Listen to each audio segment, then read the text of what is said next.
ไปอยู่ใส่ละแฟนอายละคนหักเจ้าแปรตายยังคิดฮอดอยู่คือเก่าละได้แต่กอดความเหงา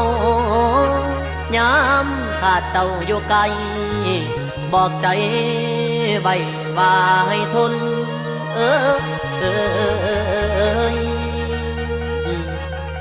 แล้วกลับมาเด้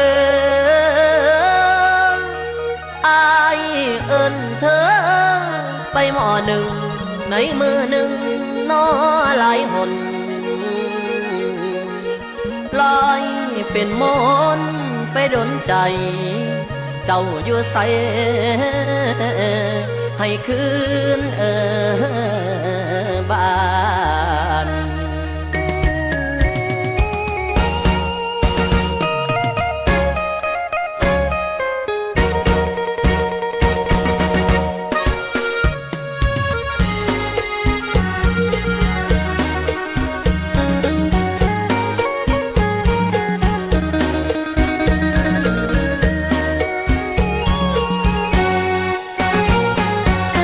วันเดือนเลื่อนเป็นพ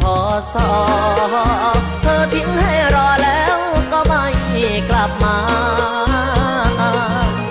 ไปลาไปลาปล่อยอ้ายตรมขมคืนไปไม่กลับมาหรือไปกินปลาน้องอื่นละเมื่อเพื่ออยู่ทุกคืนคอยนานย่านกลั้นใจตายโบราณกล่าวบัวพายหา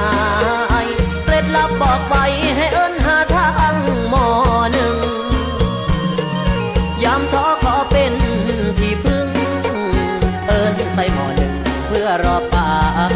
ฏิหาริย์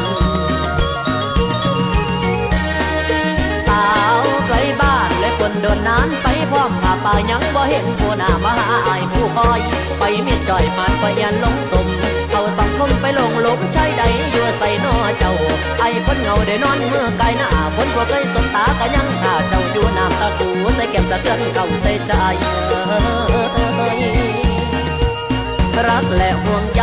อยู่ที่ไหนหนอคนรักเราสืบถามดูข่าวคราวคนใกล้ไกลก็ไร้วี่แววเหลือเพียงที่พึ่งคือหม้อหนึ่งพอได้เอิ้นแอวสุดท้ายอ้ายหมดหวังแล้วที่จะได้เธอกลับคืนมาเมื่อปานกำตารอแค่มีปาฏิหาริย์ที่จะส่งสัญญาณสะกิดใจให้เธอรู้ว่ามีชายคนหนึ่งยังเพ้อฝันรอวันสบตาอยากให้เธอหวนคืนกลับมาถ้านะแฟนพร้อมอาแขนรอก้มหน้าใส่หม้อหนึ่งอายเอิ้นถึงเจ้าบอนนกกาเริ่มขึ้นคอนกลับรังนอนตอนยับเย็นอยู่ใส่ละแฟนอายคิดฮอดหลายอายอยากเห็นหูบ่เจ้าจำเป็นต่อใจอายหลายคำแพงคิดฮอดเจ้าหลายหลายหักแก่ตายหักแห้งแกงอยู่ใส่นอคำแพงอายคนเหงายังเฝ้ารอวันเดือนก็เลื่อนพ่อสอใดวันเดือนก็เลื่อนพ่อสอใดแต่ทั้งหัวใจอ้ายก็เลื่อนตำแหน่งความหักความแพงก็ยังมีให้เจ้าคือเขาบ่เปลี่ยนไปอ้ายเอิ้นใส่มาหนึ่งหาเศร้าคำเอิ้นน้ำให้เจ้าได้ยินบ่มีคนรอนั่นคืออ้ายนั่นคือ